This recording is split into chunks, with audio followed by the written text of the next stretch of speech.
Bonjour, les agents de l'État sont partout et nous accompagnent au jour le jour pour mieux les connaître. Chaque mois, sur Télé Grenoble, nous feuilletons ensemble Citoyen Mag, les acteurs de l'État à votre service. Au sommaire de ce numéro 72, la découverte de l'Académie de Grenoble. Elle couvre 5 départements et compte près de 3300 établissements. Dans le journal, un nouveau secrétaire général à la préfecture, un changement de patron à la 27e BIM et la venue à Grenoble du futur empereur du Japon.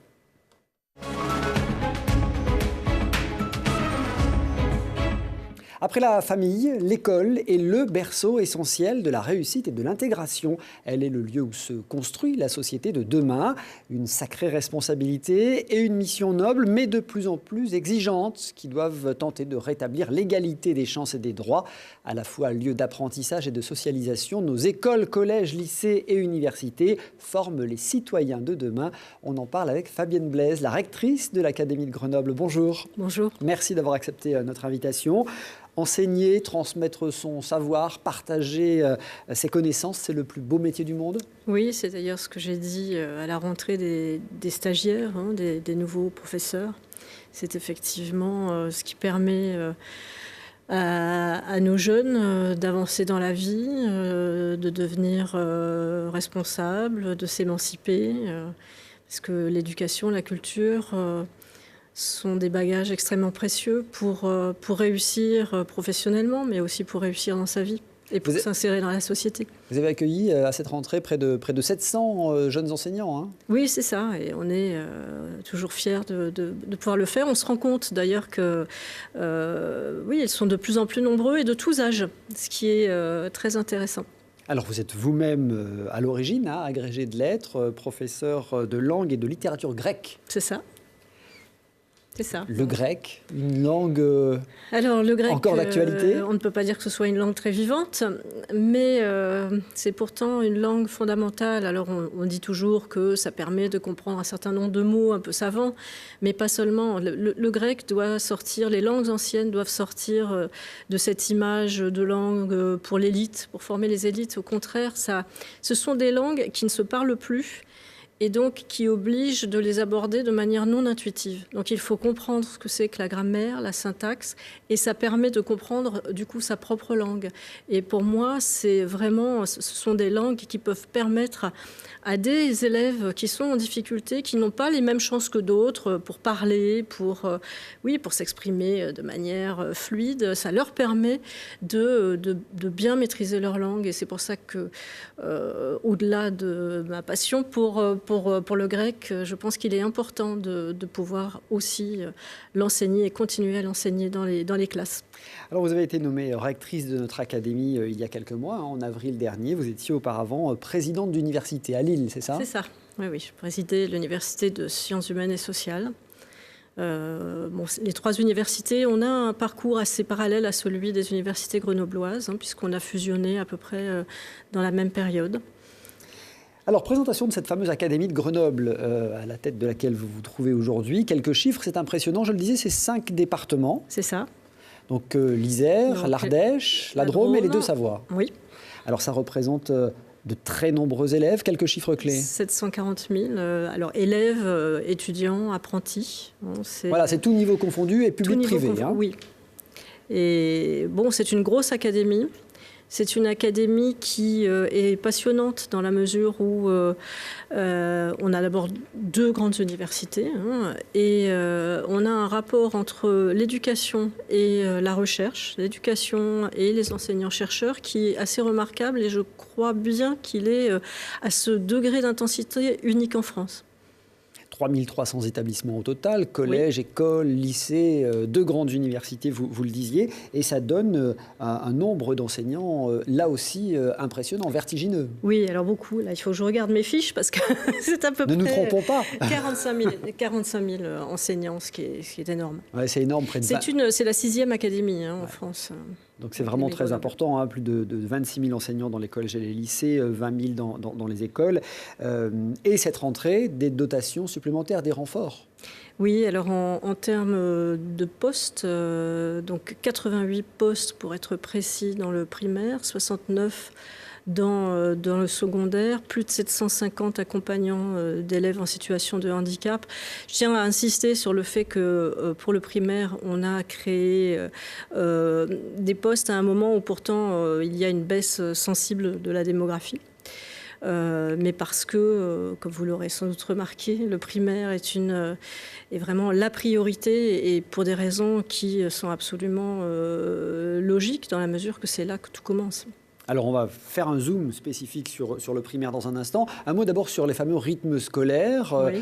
La réforme a succédé à la réforme. On peut faire le point aujourd'hui. Il y a combien d'élèves qui sont à 4 jours, qui sont revenus à 4 jours? Je ne peux pas vous donner le nombre d'élèves, mais en tout cas, c'est 3/4 à peu près des 5 départements, avec des résultats, si on peut appeler ça des résultats, plus nuancés dans les grandes villes, mais beaucoup donc, sont revenus aux 4 jours.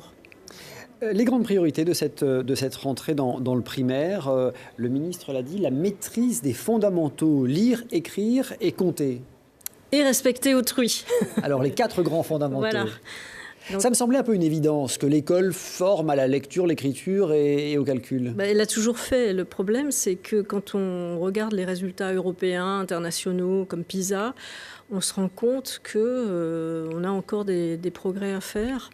Et le ministre, en rappelant ces fondamentaux-là, qui peuvent paraître évidents, insiste sur le fait que si on ne les maîtrise pas bien, on a beaucoup de mal à s'en sortir dans la vie, sauf si on est accompagné par des parents qui peuvent accompagner. Et donc l'objectif est, pour ce qui est du français, d'avoir du vocabulaire, de maîtriser la grammaire, de comprendre ce qu'on lit, parce qu'il ne suffit pas d'apprendre à lire, il faut aussi comprendre ce qu'on lit. Et pour le calcul, c'est la même chose. C'est-à-dire qu'à côté du calcul, il y a la résolution de problèmes. Si vous arrivez à faire des additions, mais que vous n'arrivez pas à les intégrer dans la réflexion qu'il faut pour résoudre un problème, vous êtes un peu en difficulté. Donc on revient sur ces bases qui sont des priorités absolues et sur lesquelles aussi on peut... Vous savez, le métier d'enseignant, c'est un métier... On dit toujours que le médecin doit se former tout au long de sa vie. Pour l'enseignant, c'est la même chose. Et on fait des progrès. On voit comment on fait de plus en plus de progrès sur la manière dont l'enfant apprend. Et tout cela, ça sert aussi au métier de l'enseignant. Et quand on n'apprend plus à lire, à écrire et à compter comme on le faisait il y a 100 ans. Oui, parce que les enfants ont aussi évolué et l'environnement dans lequel ils évoluent également. Vous évoquiez le respect d'autrui. Comment ça s'apprend, ça, le respect d'autrui à l'école ? Eh bien, le respect d'autrui, ça s'apprend déjà en disant qu'il faut respecter autrui. Donc on répète les règles. On est dans un monde de plus en plus individualiste, où le collectif perd son sens. Et l'école est là aussi pour apprendre à vivre en société. Oui, je le disais en introduction, c'est aussi un lieu de socialisation. Oui.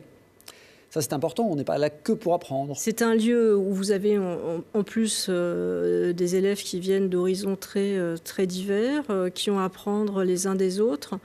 Et vraiment, dans un moment où il y a une tendance certaine à l'isolement, c'est vraiment un lieu où on peut apprendre à connaître ses petits camarades et à voir qu'on n'est pas tous pareils.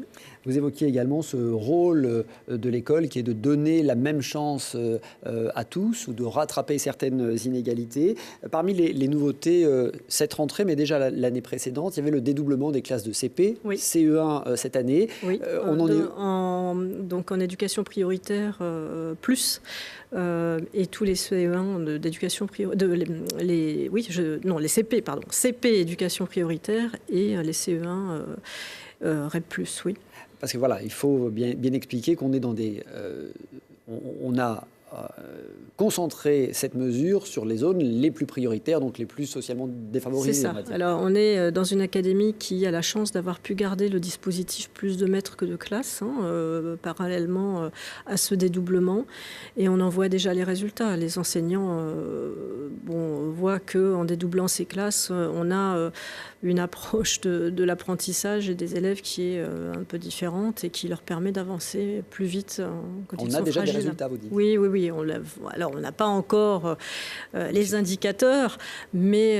les enseignants le sentent. Oui, On sent que les élèves sont plus à l'aise et qu'ils progressent plus rapidement.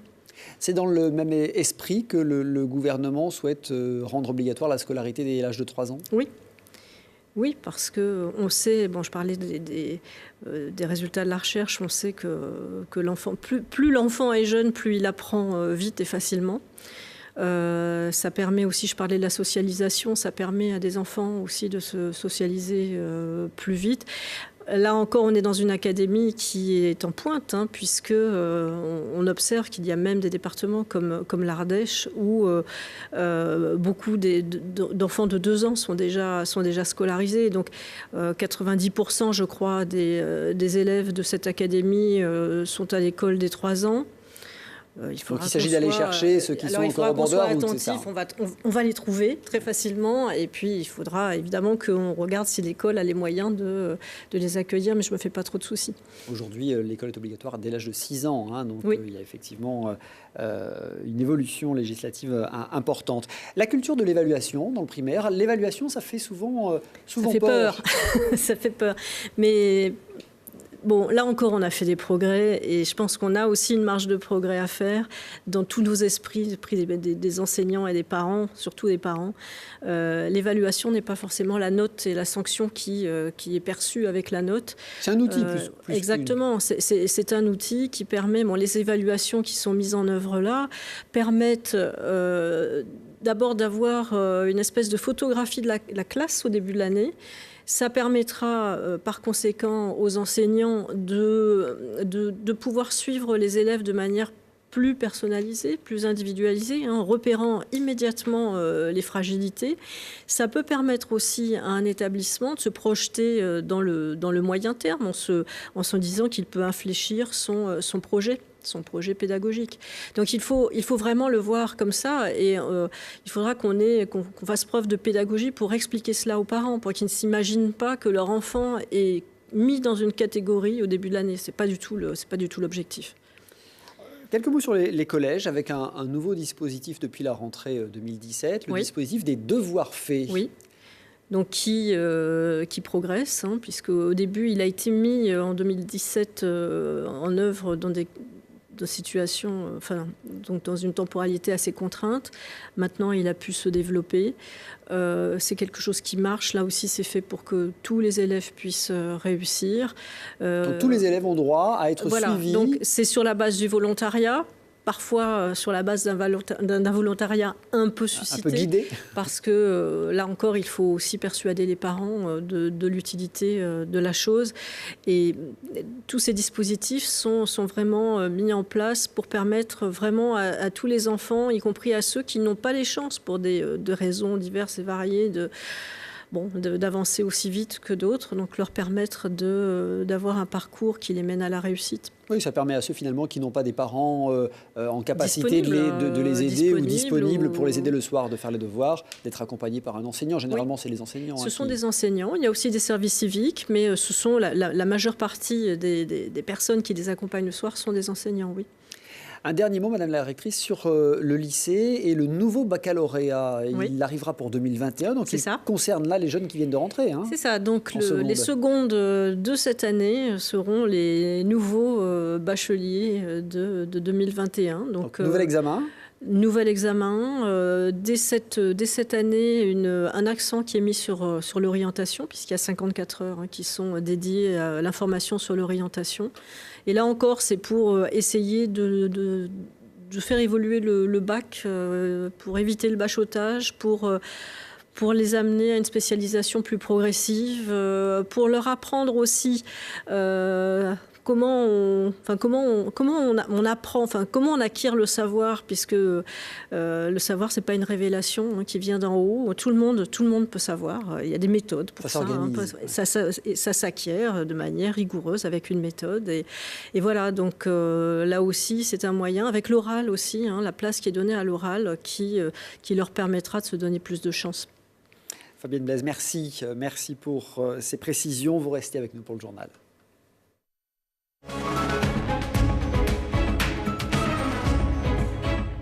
Un nouveau secrétaire général à la préfecture de l'Isère, Philippe Portal, succède à Violaine Desmarais, parti dans le département du Nord. Jusque-là sous-préfet de Draguignan, il a aussi occupé ce poste à Mantes-la-Jolie et Alès. Philippe Portal a pris ses fonctions début septembre, place de Verdun. Un nouveau chef de corps pour la 27e brigade d'infanterie de montagne, le général Pierre-Joseph Givre. Il vient de prendre le commandement de la BIM et de ses 6600 hommes. Il connaît parfaitement cette brigade où il a passé l'essentiel de sa carrière depuis son grade de lieutenant en 92 au 27e bataillon des chasseurs alpins d'Annecy. Le préfet sur le terrain, aux côtés des chefs d'entreprise. Dans le Nord-Isère, Lionel Beffre s'est rendu à Crémieux, chez le transporteur Berthelet. C'est le premier acteur indépendant de transport de voyageurs en France qui propose des solutions de navettes électriques autonomes. Et puis le préfet est aussi allé inaugurer la nouvelle distillerie des Chartreux sur le site d'Aigues-Noires, à Entre-deux-Guiers. Ce déménagement a été provoqué par une nécessaire application des normes de sécurité. Les moines ont donc choisi d'aménager et d'agrandir cette magnifique ferme historique. 18 mois de travaux et 10 millions d'euros d'investissement ont été nécessaires. Une visite princière à Grenoble. Début septembre, le prince héritier du Japon, Naruhito, est venu dans la capitale des Alpes à l'occasion d'un déplacement en France. Il s'est rendu au CEA, à Minatec, sur la presqu'île scientifique. Une visite orchestrée au millimètre près et durant laquelle le protocole a été rigoureusement respecté. Reportage. Au fil de son histoire, Minatec a reçu des personnalités prestigieuses, mais jamais une visite n'avait fait l'objet d'un tel protocole. Ce n'est pas tous les jours que l'on reçoit le descendant de la déesse du soleil Amaterasu, le fils de l'empereur du Japon, j'ai nommé le prince Naruhito. En visite en France à l'occasion du 160e anniversaire de la signature du premier traité diplomatique entre les deux pays, l'héritier du trône du chrysanthème a choisi de se rendre au centre de recherche grenoblois pour les nombreux rapports qu'il entretient avec les chercheurs japonais. Et de mémoire de Minatec, on n'avait jamais vu ça. Nous recevons énormément de délégations, mais cette fois le protocole n'était pas décidé par l'ambassade, il était décidé par la maison impériale du Japon, ce qui est le plus haut niveau de protocole dans le monde entier. L'occasion pour la presse française de se familiariser avec quelques règles de bienséance. Interdiction de filmer le prince de dos, interdiction de le dépasser, de mettre un micro devant son visage et a fortiori de lui poser des questions. Une fois tous les journalistes placés bien sagement derrière une ligne, son Altesse impériale visite le showroom. Il découvre quelques technologies développées ici, puis rencontre des chercheurs japonais. En fait, j'étais vraiment impressionnée et j'étais un peu stressée. Et vraiment, il était très, très cordial.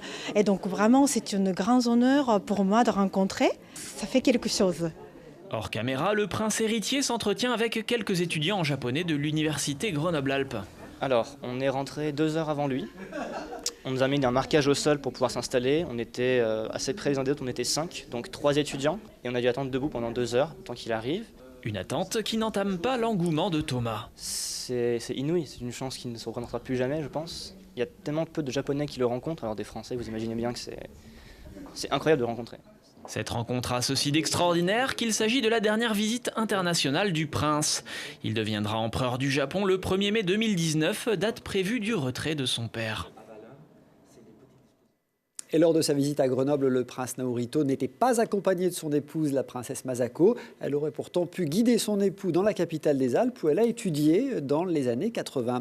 Madame la rectrice, ça nous permet de souligner l'excellence de l'université grenobloise. Oui, d'ailleurs, elle est reconnue puisqu'ils ont été labellisés IDEX.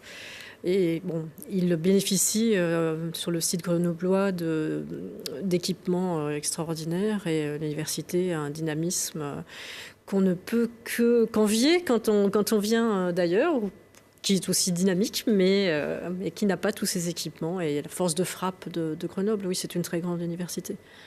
La protection des consommateurs et le respect de la chaîne du froid, voilà qui a occupé pas mal d'agents de la direction de protection des populations cet été. Lors d'une opération, 43 véhicules de restaurateurs ont été contrôlés au départ d'un grossiste grenoblois. L'équipement de 12 camions était insuffisant pour maintenir des températures réglementaires de conservation. 3 professionnels ne possédaient carrément aucun matériel approprié. Ils font l'objet de procédures contentieuses. Dans l'actualité également, la généralisation des consultations médicales. Vous le savez, depuis le 15 septembre, tous les praticiens, généralistes ou spécialistes, peuvent proposer à leurs patients des consultations à distance. Les tarifs sont identiques à des visites en cabinet. Sur le plan technique, il est toutefois impératif d'assurer une bonne solution, une solution sécurisée pour garantir la protection des données médicales. Allez, on termine par cet appel des pompiers de l'Isère qui recherchent des bénévoles. Ils ont lancé mi-septembre une vaste campagne pour séduire de nouveaux candidats, en particulier dans les zones rurales. Le service d'incendie et de secours de l'Isère compte plus de 4000 pompiers volontaires pour 800 professionnels. Ils ont réalisé l'an dernier près de 76 000 interventions, soit plus de 200 par jour. Fabienne Blaise, merci encore d'avoir été notre invitée. Merci à vous. Merci à tous de votre fidélité. Rendez-vous très vite sur Télé Grenoble. Ce sera le numéro 73 de Citoyen Mag, les acteurs de l'État à votre service.